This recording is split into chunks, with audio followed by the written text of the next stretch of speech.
Hey YouTube, doing some brakes on the 2018 Nissan Murano. I got these off of Amazon, Powerstop, a good company, ceramic disc brake pad to prevent the brake dust. And this is the current state of the rotor. This is OEM, original from factory.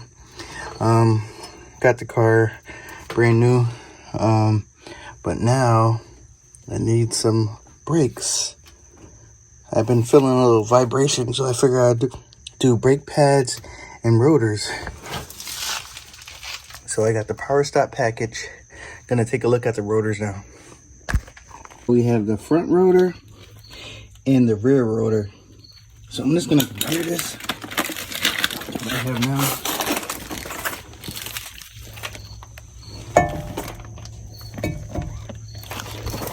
Looks about the same.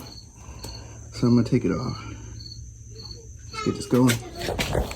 So we took the caliper off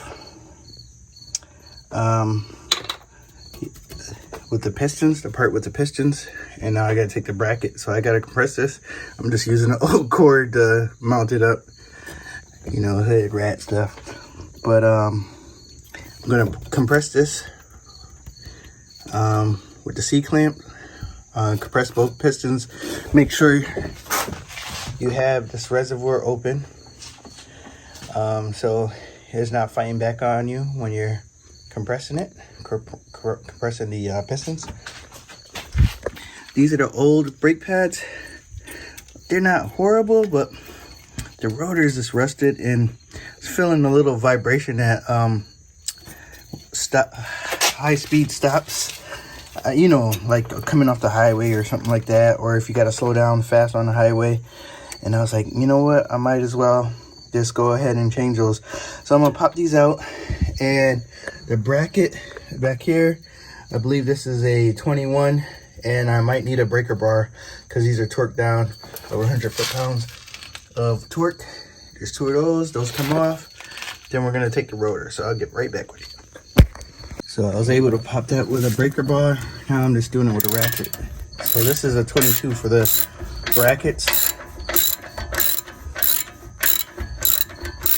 I mean, I'm the first one to do brakes on this car, so it's from factory, so nothing was over tightened, luckily.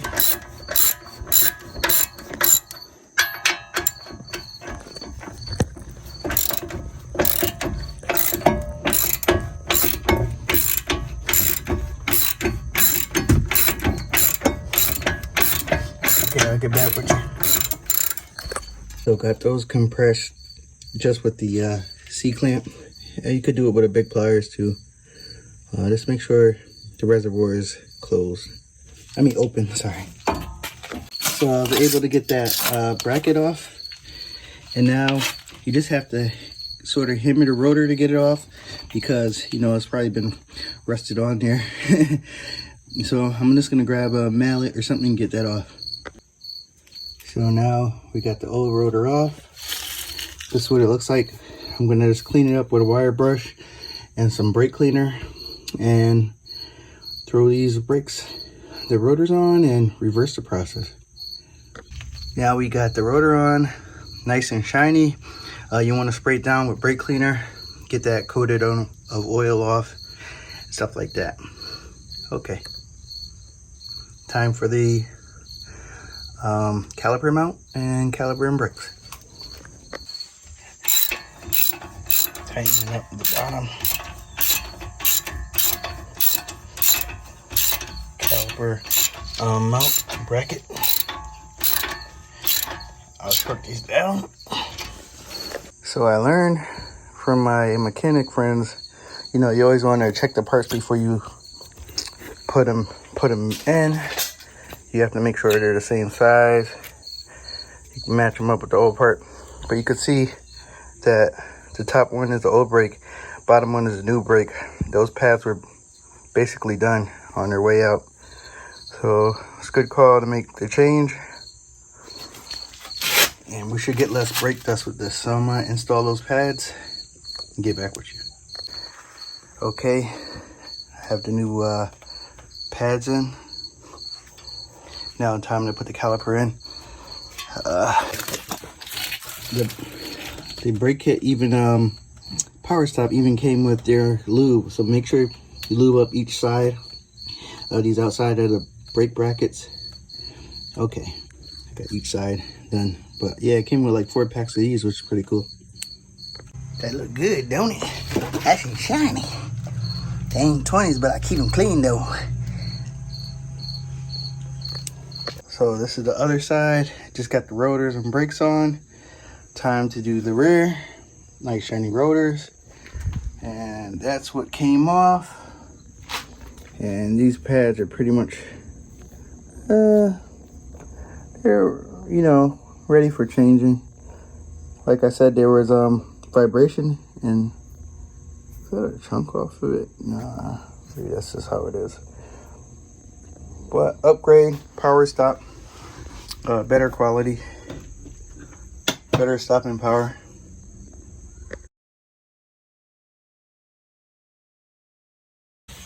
So now I'm working on the back. I unbolted the caliper. These are 14s here, but you can see here I can't get the last bolt out without taking out the without taking off the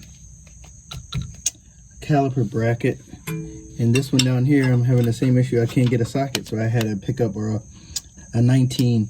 So the bracket is a 19.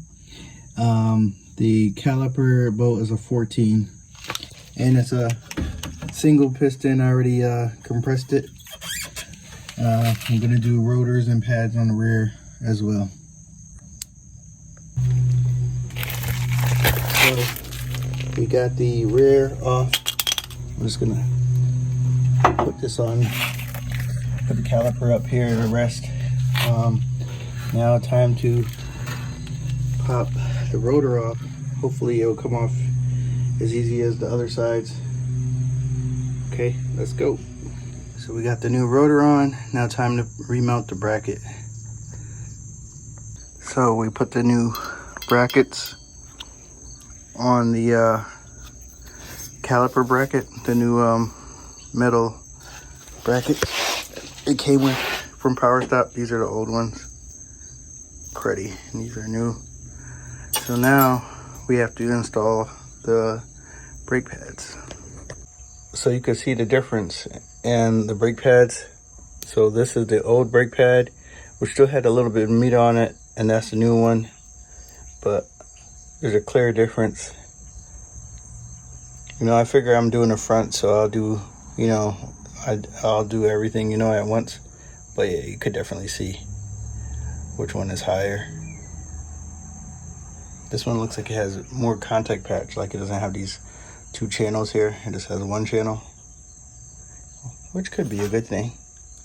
So since I had a problem getting the bottom bolt in, I got that one started. Alright. So since I got the bottom one in, now I'm gonna bolt up the caliper bracket so I won't run into that bar issue again. We got those things lubed up with the brake lube, and I'm gonna start to tighten everything back down. So I didn't film the whole process, but I got it done. I was just trying to get this done before the end of the day. But I did the front and I did the rear rotors and pads. The rears are a little bit more difficult because you can't get to the bottom caliper bolt unless you take off the whole bracket, caliper bracket. And you're gonna need a wrench to do that. You can't do it with a ratchet, which sucks. Yeah, so that one is more difficult than the front, believe it or not. And but those are single piston, the fronts are dual piston. But I just took it down the block. It feels good. I'm interested to see what it does like on high speed stops where I was feeling the vibration. Basically the front pads were done. Rears had a little life on them, but I figured I'd do everything at once before the winter time. They look good.